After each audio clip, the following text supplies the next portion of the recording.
अस्सलाम वालेकुम, मैं हूँ दुर्गाना नजम और आप देख रहे हैं मेरा यूट्यूब चैनल। जैसे कि आज आप देख सकते हैं, हमें एक बार फिर जॉइन किया है डॉक्टर खुर्रम अब्बास ने।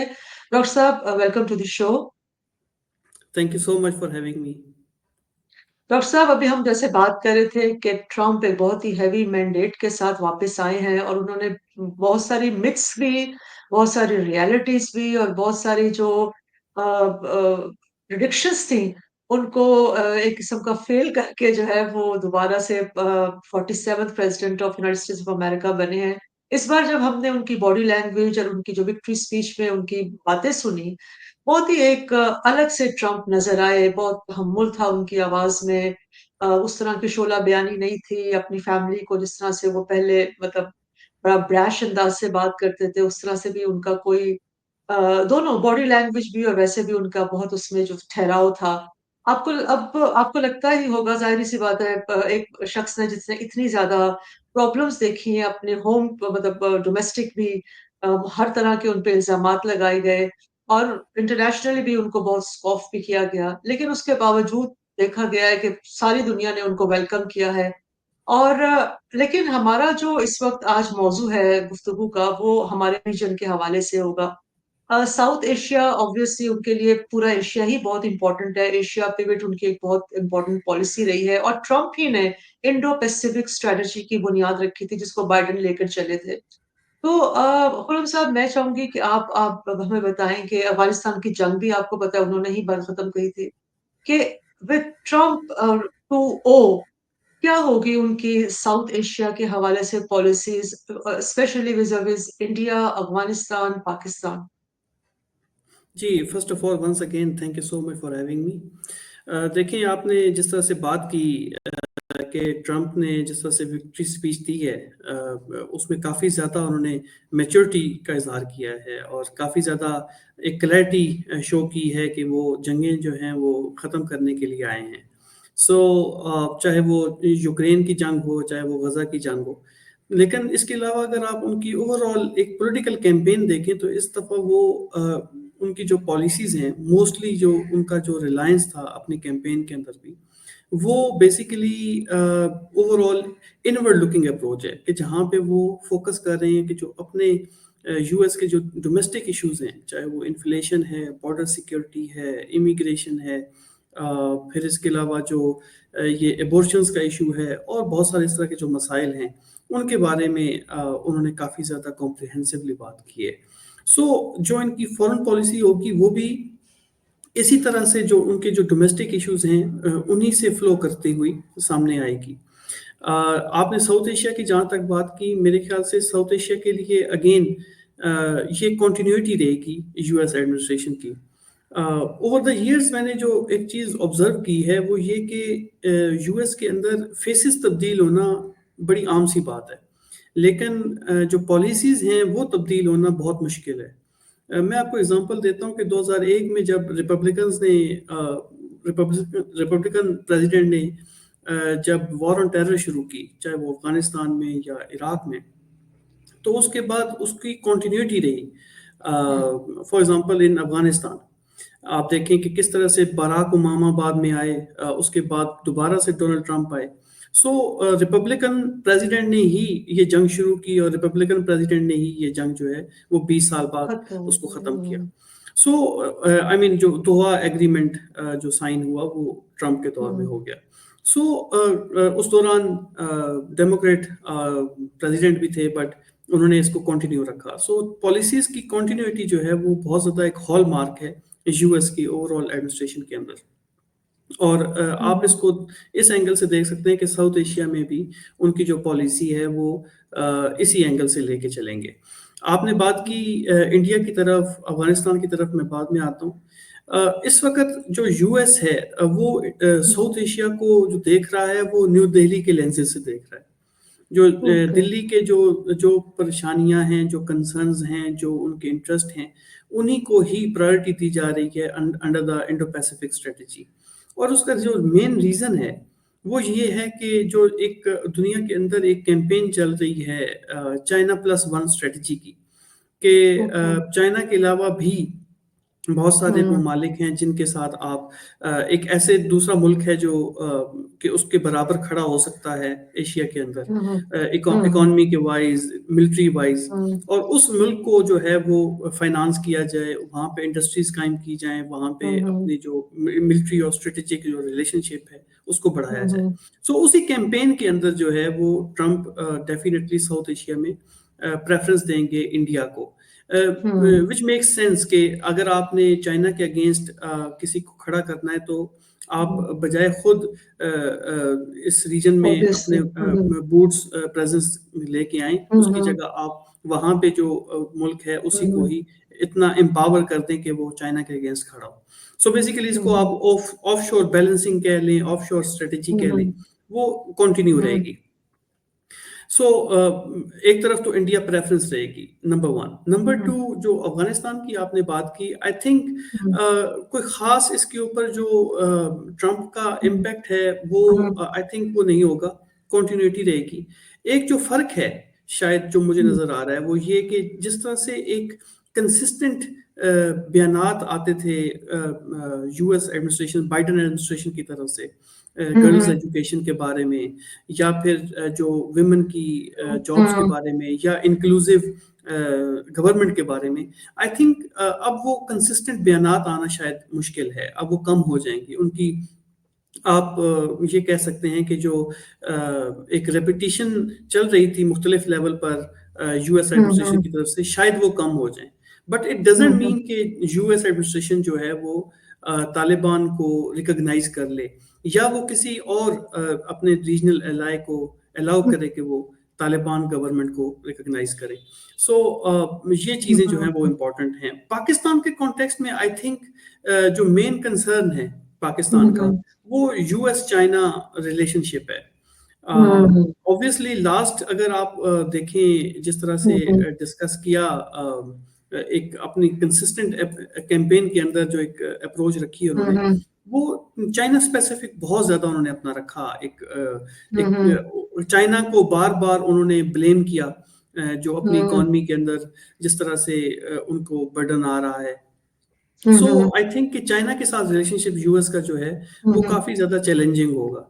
और हुँ, इसी हुँ, चैलेंजिंग रिलेशनशिप में पाकिस्तान के लिए प्रॉब्लम ये है कि पाकिस्तान का जो चाइना जो है वो पाकिस्तान का स्ट्रेटेजिक एलाय है। तो पाकिस्तान के हुँ, ऊपर भी प्रेशर आ सकता है कि वो चाइना के साथ अपने जो ताल्लुकात हैं उसको इन चेक रखे। हुँ। लेकिन डॉक्टर साहब आपने बात की कि आपको लगता है कि ट्रम्प जो है वो इस तरह से मुदाखलत नहीं करेंगे मतलब आप ये कहना चाह रहे हैं कि अफ़गानिस्तान के मामलात में कि ख़वातीन के हवाले से क्योंकि आजकल उसी के हवाले से बहुत ज़्यादा बात हो रही है या उनके और भी जो इस तरह के रिजिड मामलात हैं शरिया को इन्फोर्स करने के हवाले से। लेकिन अगर आपको याद हो जब ट्रम्प ने इस जंग को ख़त्म किया था तो वो यही कहते थे कि हमें तो क्या ज़रूरत है इतनी दूर जाकर जंगें लड़ने की और वो रीजन है, वो खुद ही देख लेगा अपने मामलात को, अगर उनको अफ़गानिस्तान से मसला है, तो आपस में प्रॉब्लम्स को सॉल्व करेंगे। जब एक शख्स की इस तरह की ज़हन हो कि वो इस तरह की इंटरवेंशन नहीं करना चाहता, तो आपको नहीं लगता कि वो तालिबान से बात करेगा? वो चाहेंगे कि तालिबान को आइसोलेशन से निकालें क्योंकि देखिए अगर आपकी ये सोच हो कि एक मुल्क जो है उसको इंडिपेंडेंट होना चाहिए, वो अपने रीजन के अंदर फले-फूले और अपनी पॉलिसीज़ खुद बनाए, तो फिर आप दूर से बैठकर उसको देखिए ना बेसिकली अमेरिका का तो यही मकसद था ना कि उनको साइडलाइन करने का क्योंकि वो उनकी बात नहीं मान रहे थे द वे दे वांटेड। तो आपको ये लगता है कि ट्रम्प आके उनसे बात करेगा, उनके पैसे भी जो फ्रीज़ हुए हैं वो भी उनको वापस देगा? अ, देखिए मेरे ख्याल से तो कंटिन्यूटी रहेगी, जो मुझे जो इसकी ओके। असेसमेंट है, जो आप भी पॉसिबिलिटी बता रही हैं उस पॉसिबिलिटी पे डिस्कस किया जा सकता है, बट डिपेंड्स के तालिबान दोहा के अंदर उनके जो रिप्रेजेंटेटिव्स हैं उनके साथ कैसे डिस्कस करते हैं ट्रम्प एडमिनिस्ट्रेशन के साथ। हुँ, सो हुँ। ये डिपेंड करता है।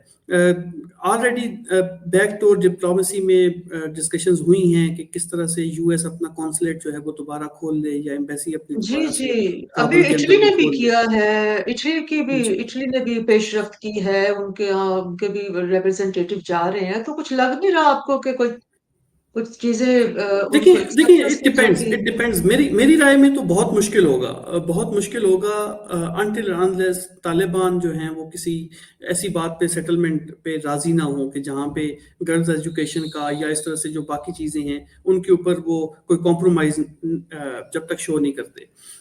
डेफिनेटली एज कम्पेयर टू जो प्रीवियस एडमिनिस्ट्रेशन है, इनके शायद ये है कि इंगेजमेंट ज़्यादा बेहतर हो। डिपेंड करता है, लास्ट टाइम तो ज़ुल्म खलीजाद जो है वो अपॉइंटमेंट उसने बहुत ज़्यादा मैटर किया।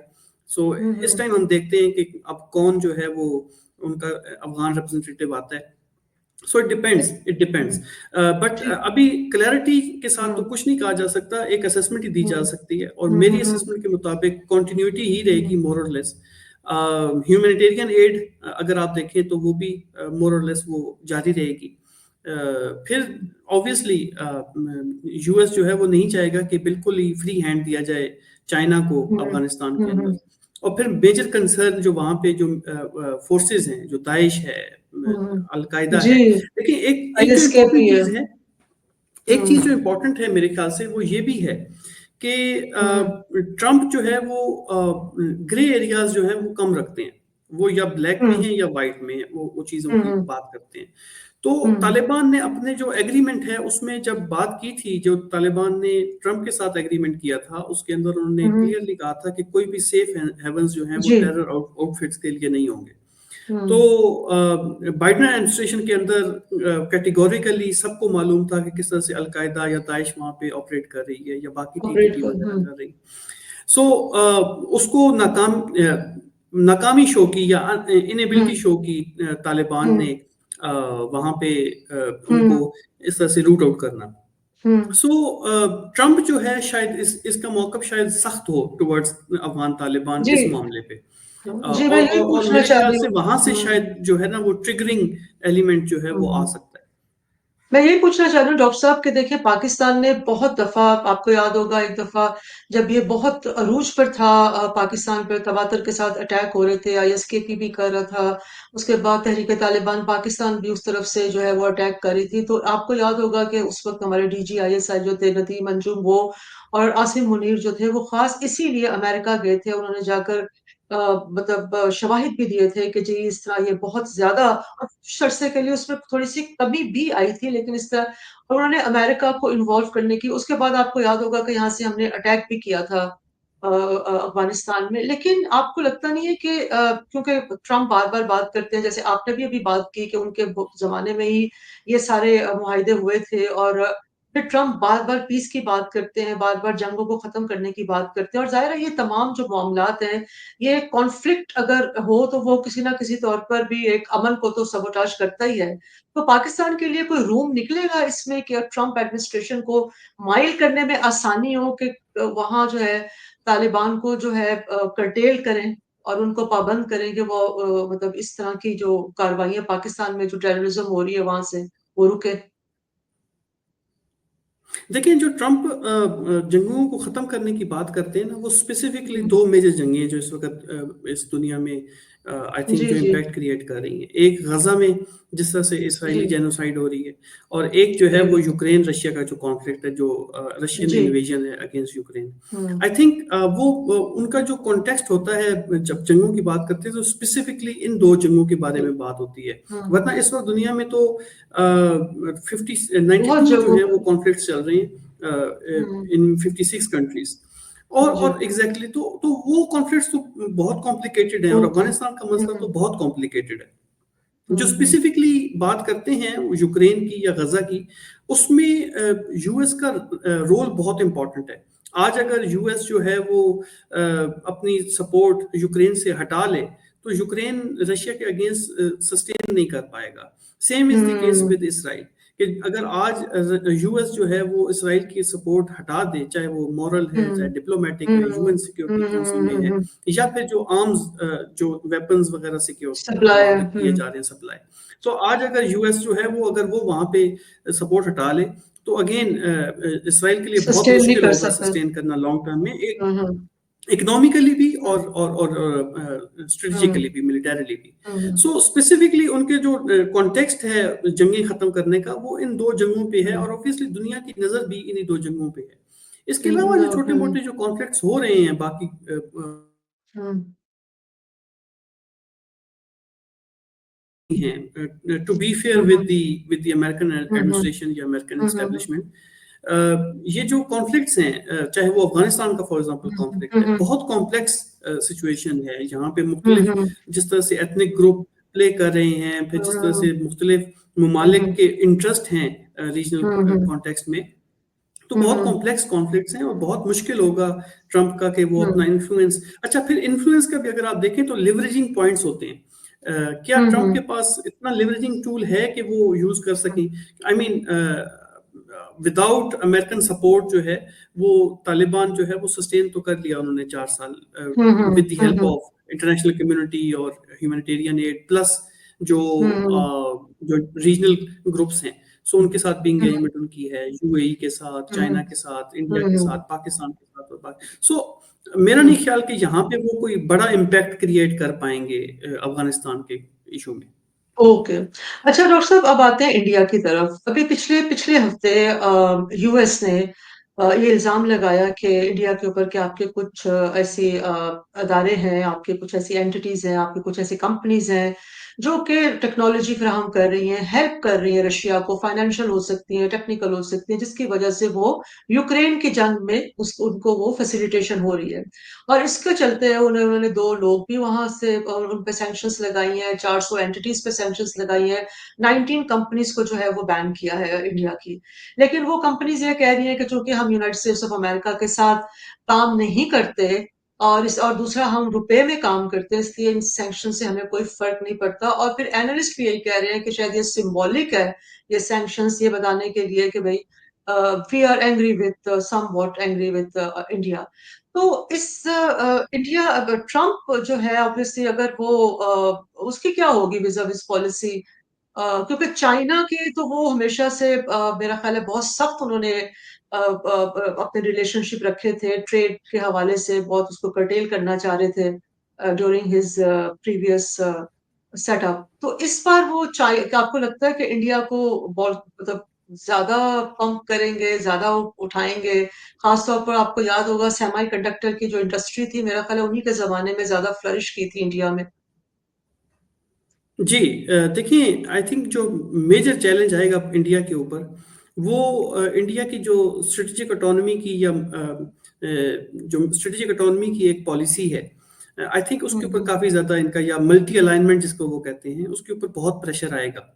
वो हम्म डेफिनेटली उस पॉलिसी को जो है वो चैलेंज किया जाएगा, क्योंकि इंडिया जो है वो बहुत अरसे से जो पॉलिसी उसकी चल रही है, अगर मैं हिंदी के अल्फाज में कहूँ तो इंडिया जो है वो राम के साथ भी रहना चाहता है और रावण के साथ भी। सो रावण वो सर पॉलिसी और मेरे ख्याल में वो पॉलिसी जो है वो अब थोड़ी सख्ती से जो है हम्म उसको देखा जाएगा, जी उसके ऊपर जो है वो हम्म नजर रखी जाएगी।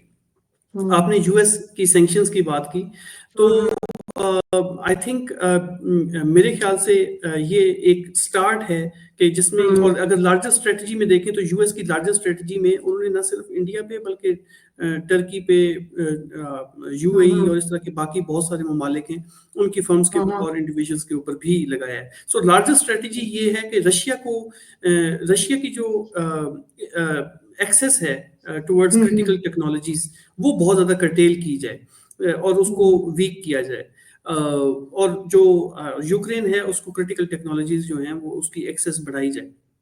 और इंडिया के मामले में बेसिकली ये था कि हम्म ये जो एक्सेस है वो इंडिया अल्टीमेटली उसको हम्म प्रोवाइड कर रहा था रशियंस को। तो उनकी जो हम्म ओवरऑल लार्जर स्ट्रेटजी है उसमें रशिया को वो उनके स्ट्रेटजी के अगेंस्ट जा रहा था, तो उन्होंने सैंक्शंस लगाई हैं। अच्छा, दूसरा जो इम्पोर्टेंट इशू है वो है इमिग्रेंट्स का।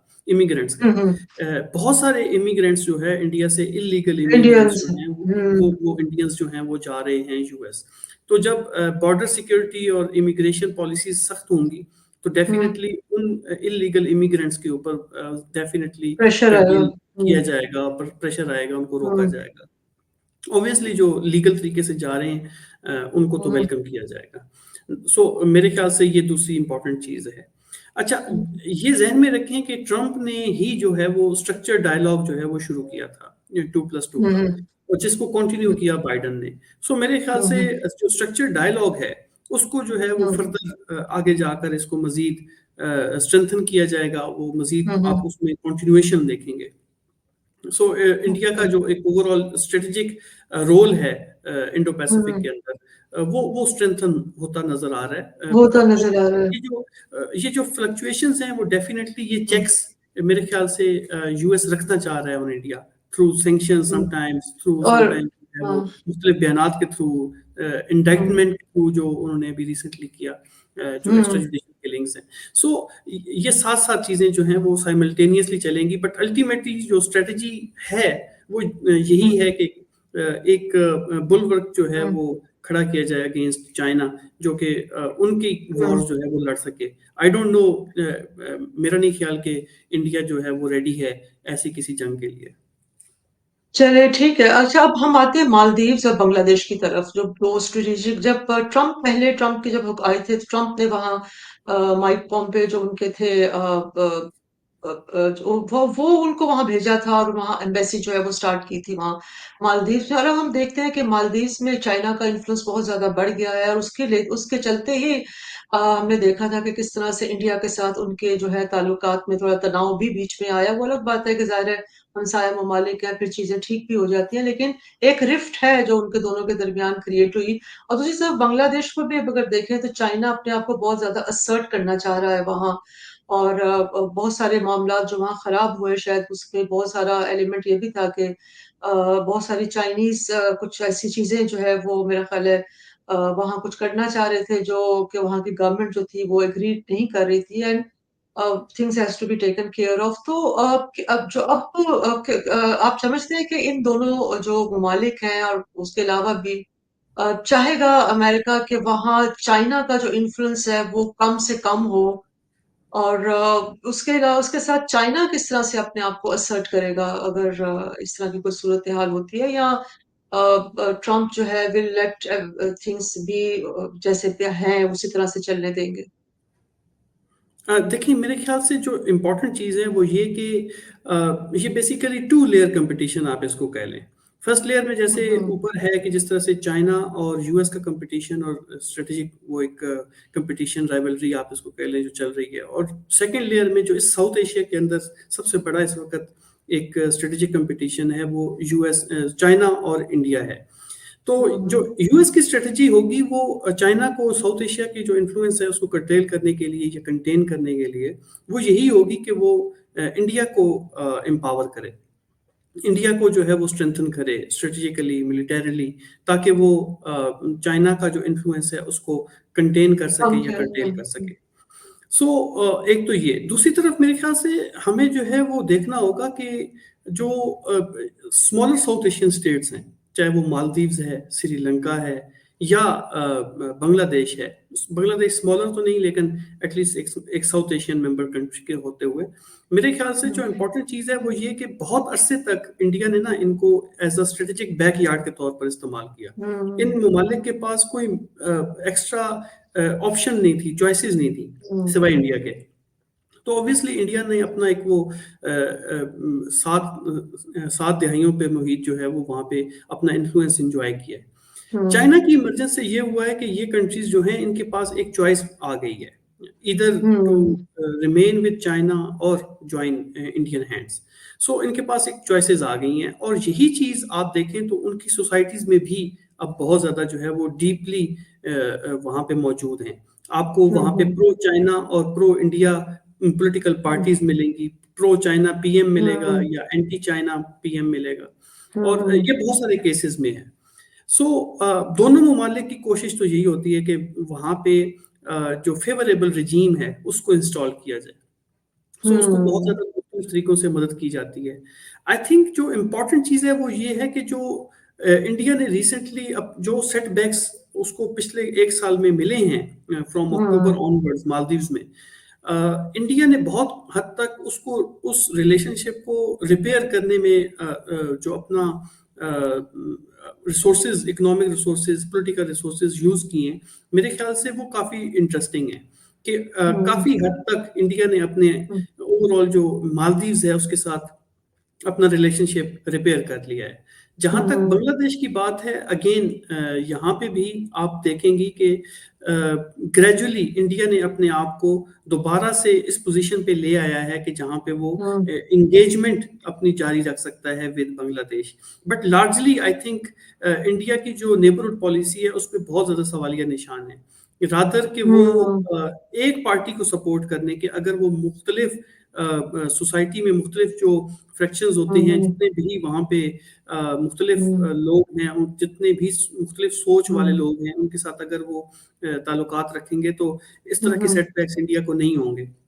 और आई थिंक हम्म अगर आप न्यू दिल्ली को थोड़ा हम्म क्लोजली देखें तो पिछले 5-6 महीने में जिस तरह से हम्म रिपीटेडली ये बात की गई है, तो अब आई थिंक न्यू दिल्ली के अंदर एक रियलाइजेशन है कि हमें तमाम सेगमेंट्स ऑफ सोसाइटीज के साथ जो है वो रिलेशनशिप अपना, वर्किंग रिलेशनशिप अपना ज़रूर बरकरार रखना है, ताकि इस तरह के मेजर सेटबैक्स फॉरेन पॉलिसी में ना आए।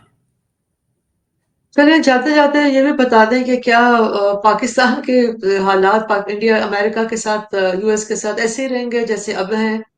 कोई बेहतरी आएगी या पाकिस्तान की कोई अहमियत भी है? वैसे थोड़ा सा इस पे रोशनी डालें कि हम बड़ा बोलते हैं जी हमारी जियो स्ट्रेटेजिक पता नहीं क्या हमने उसके ऊपर एक पूरी इमारत अपनी सिक्योरिटी स्टेट खड़ी की हुई है। अब वो है वैसे पाकिस्तान की है अभी कोई जियो स्ट्रेटेजिक वैल्यू वैसे एक जंगी एलाई के अलावा आई थिंक अगर जो हम कभी कभी अब तो वो भी शायद जरूरत ना पड़े आई जिस तरह थिंक की आई टेक्नोलॉजी थिंक एडवांस हो गई है। जो जो जो पॉलिटिकल लेवल पर अगर आप देखें ना, तो पॉलिटिकल एडमिनिस्ट्रेशन में तो शायद वो रेलेवेंस नहीं है। आप इलेक्शन कैंपेन में देखें तो जिस तरह से डोनाल्ड ट्रंप ने पाकिस्तान का जिक्र भी नहीं किया, सो हम्म ना ही अच्छे अल्फाज में ना बुरे अल्फाज में, तो उससे आपको अंदाजा होता है कि पॉलिटिकल लेवल पर आपको पॉलिटिकल एडमिनिस्ट्रेशन में कोई खास सिग्निफिकेंस नजर नहीं आती।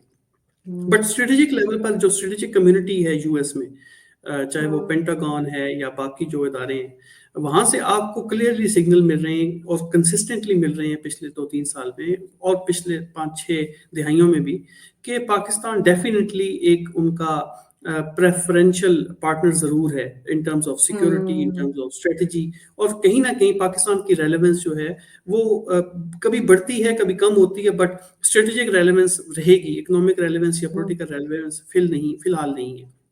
और दूसरा, हम्म ये जो आजकल एक डिबेट चल रही है कि क्या वो एक फोन कॉल करेंगे आते साथ ही 20 जनवरी तो को, नहीं नहीं और और कैदी यहाँ पे नंबर जो 804 रिहा हो राज जाएगा। जो है वो रिहा हो हाँ जाएंगे। आई थिंक ऐसा कुछ भी नहीं है, ऐसा कुछ भी नहीं है। रिलेशनशिप्स जो हैं वो स्टेट टू स्टेट चलते हैं, इसमें पर्सनल हम्म रिलेशनशिप कुछ नहीं होते। अगर रिहा करेंगे भी कैदी नंबर 804 को, तो उसके लिए फिर उनको बहुत सारे कॉम्प्रोमाइजेस करने पड़ेंगे, कोई एश्योरेंसेस देनी पड़ेगी। हम्म सो वो मेरे हम्म। ख्याल से बहुत मुश्किल होगा, ऐसा बहुत मुश्किल नहीं होता तो है। ये बोलते हैं ना स्टेट टू स्टेट रिलेशनशिप होता है। उन्हें पाकिस्तान से ऐसा क्या चाहिए जो इमरान खान आके उनको दे देगा? क्योंकि असल में पाकिस्तान में उनको पता है कि मामलात कहाँ चलते हैं, कहाँ से यहाँ तो एग्जैक्टली, होना कि एग्जैक्टली। कोई हाँ एग्जैक्टली बात तो ये है कि अब पता नहीं है he is Maverick may be